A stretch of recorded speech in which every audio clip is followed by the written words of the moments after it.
Hello there. Hope you're doing great today. We're going to do Psalm 3 today. I don't have any talismans or candles today, which we know is fine. And Psalm 3, we're going to do it to overcome evil. So that can be any kind of evil, including disease, any kind of evil experience that you might be going through or are afraid that you might go through, any kind of evil. I remember that when we define evil is anything that stands in the way of our good, anything that stands in the way of our goal, and our goal being peace. And so anything that stands in the way of our peace. So that can, like I said, that can be a disease, that can be poverty, that can be an institution, a person, I mean, anything that's standing in the way of your good. All right. So you know how we do this psalm formula. We speak it out loud all the way through, and then we come back and we plant those seeds, and we go verse by verse, sometimes even line by line. All right, here we go. Psalm 3. Lord, how are they increased that trouble me? Many are they that rise up against me. Many there be which say of my soul, there is no help for him in God, Selah. But thou, O Lord, art a shield for me, my glory, and the lifter up of mine head. I cried unto the Lord with my voice, and he heard me out of his holy hill, Selah. I laid me down and slept. I awaked, for the Lord sustained me. I will not be afraid of 10,000s of people that have set themselves against me round about. Arise, O Lord, save me, O my God. For thou hast smitten all mine enemies upon the cheekbone. Thou hast broken the teeth of the ungodly. Salvation belong unto the Lord. Thy blessing is upon thy people. Selah. All right, so here we go. Now, when we say Lord, we always want to get centered in what we are talking about, because we read these Psalms magically, not religiously. That means that we're not believing in an external deity. We are not supplicating to an external deity. We are actually tuning into our connection, our oneness with all power. All right, so Lord is infinite power, infinite presence, infinite intelligence, infinite and perfect love. Right? So how are they increased that trouble me? So the first thing we are doing is we are being clear and honest with the fact that things aren't good. I mean, if things were good, you wouldn't be going to Psalm 3. So you are acknowledging the fact that evil does exist in your life and that they are increased upon you. They're things that are troubling you. Many are they that rise up against me. Now, the many that rise up against you may have their reflections in the mortal world. You may have problems in the mortal world, obviously. You may have people in the mortal world that are rising up against you. But those are always a reflection. They are always an effect of an internal cause, and the internal cause is all of those evil thoughts that rise up against you. How many times do you if you don't ever check in with your mind, you may not notice this, but as you check in with your mind throughout the day, notice how many times you are always on your own case. You're always nagging yourself. You're always just mean. And all those thought forms that are mean within you, they rise up against you. They rise up against you. Many there be which say of my soul, there is no help for him in God, Selah. Have you ever thought about that? Have you ever thought notice when you're in that one of those places where just there's no way out of this, nothing's good, and somebody's trying to help you? Like, have you ever thought of maybe trying this? No, I've thought of that. Nothing's gonna work. Everything's ruined. Everything's horrible. Okay, so that's the many there be that say of your soul that there is no help for you in God. So don't even try magic. Don't even try the Psalms, because nothing's going to help you. Nothing's going to work for you. Okay, so those thoughts we are addressing right now. But thou, O Lord, art a shield for me, my glory, and the lifter up of mine head. All right, so again, so we're moving our focus from that which says of your soul that there's no help for you, back to where we started, Lord. But thou, O Lord, art a shield for me. So God within you can shield you even from your own negative thoughts. And that's the thing to be shielded from the most, protecting you from yourself. And even when it looks like the Lord is protecting you from external circumstances, ultimately, esoterically speaking, you're being protected from your own negative thinking, your own ego mind. Your ego mind is your own cleverness used against you. But thou, O Lord, art a shield for me, my glory. Now, my glory is that which glows. It is your life force. It is your aura. It is that which is vibrant within you. So that when you are talking about your, that the Lord is your glory, you are acknowledging the fact that you are plugged into infinite power. You are plugged into infinite power, and you are allowed to tap into as much power as you want. There is absolutely no limit to how much you can be, do, and have. And it's just a matter of acknowledging that God is your glory. And again, the Lord is your glory. It simply means that part of your own mind that is connected to the infinite power of the universe, and that lights up your whole aura. And the lifter up of mine head. Okay, so now when your head is lifted up, that symbolizes when your head is lifted down, oh, woe is me, everything's ruined, everything's bad, nothing's good, everything, they're all coming out against me, nothing's ever going to work out for me, everything's evil, there's no way out of this, right? But when you're lifting your head up, it's like, oh, there's nothing but the solution. There's nothing but the solution. There is nothing but success to success to success, glory to glory to glory. All right, so the Lord lifts up your head, and you that's that 180 shift, because the world has everything backwards. The world has everything upside down. The world wants you to say, look here, look here, look here, look how bad it is, look how bad it is, look how bad it is, look how there's no way out for you, look how the future is bleak, look how there's no hope, right? But if you look within infinite intelligence is that still small voice within you that's constantly saying, of course there's a way out. There's nothing wrong. Ultimately, you are already safe. Let me show you how to realize that safety that already exists within you. All right. I cried unto the Lord with my voice, and he heard me out of his holy hill. Okay, so when you cry unto the Lord with your voice, you can out loud cry to the Lord with your voice. Absolutely you can. That is called an incantation. Anytime you are using your voice, you are creating vibrations within the world. But even still, even if you don't, what this is actually talking about, ultimately, symbolically, is your voice is the way that you create vibration.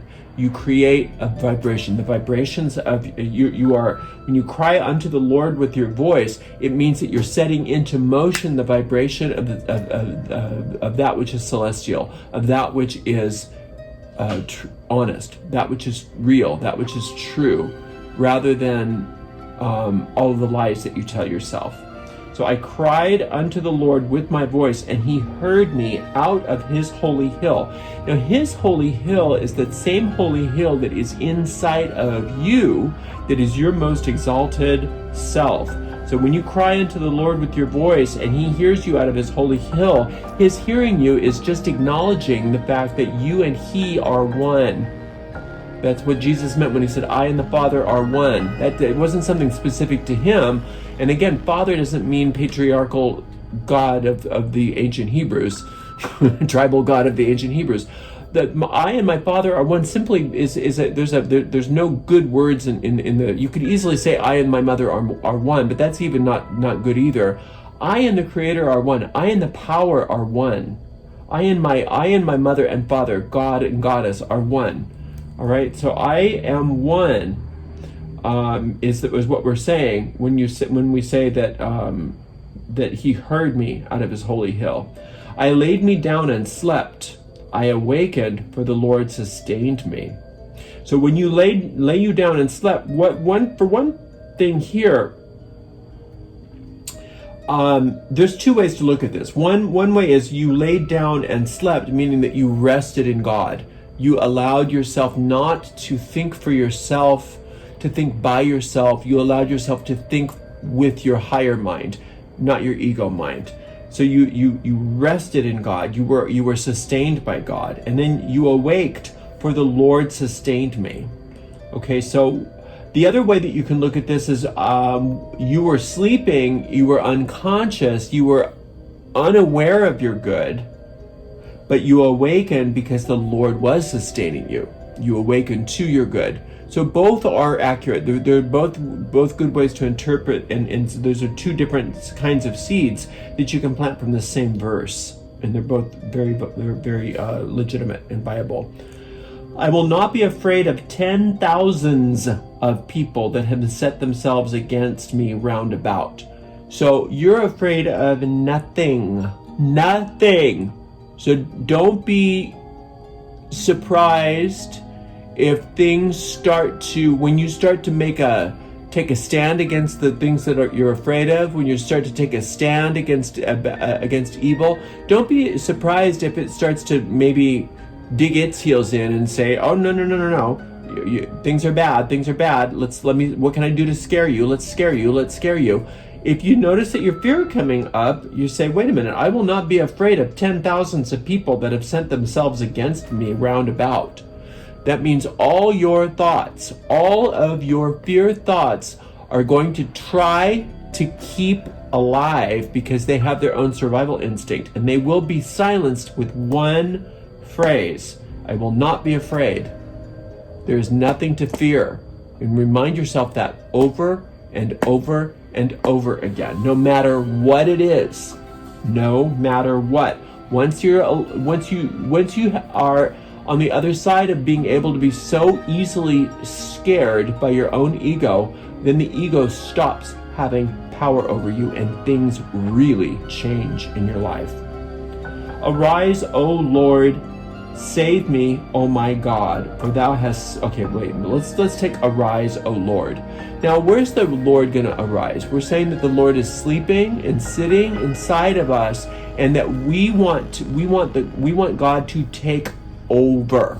We want our higher self to take over and save us. Arise, O Lord, save me. So when I get up, I'm getting up as my higher self now, not that scared little ego, right? Arise, O Lord, save me, O my God, for thou hast smitten all my enemies upon the cheekbone. Now, what's that cheekbone represent?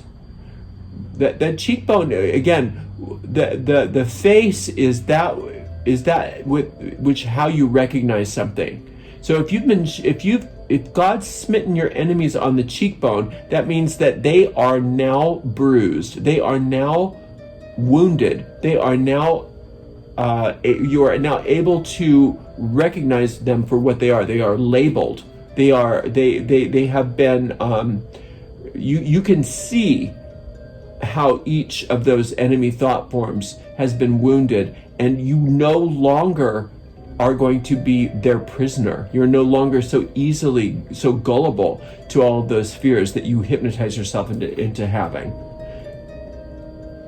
And thou hast broken the teeth of the ungodly. Now, when you break the teeth of your enemy, that means that they're not able to, and again, they didn't have dentistry back then. So if you broke all the teeth, your ability to nourish yourself was gone.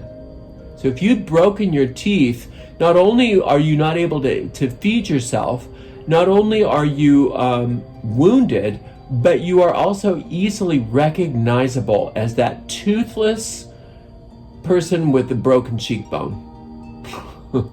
And so you will see that those thought forms, which are really nothing, ultimately, that seemed so scary, are now these just sort of broken down little pieces of darkness that are just about ready to fall away of their own weight into their native nothingness, because they didn't really exist to begin with. They are sort of like the Wicked Witch of the West when water is poured on her.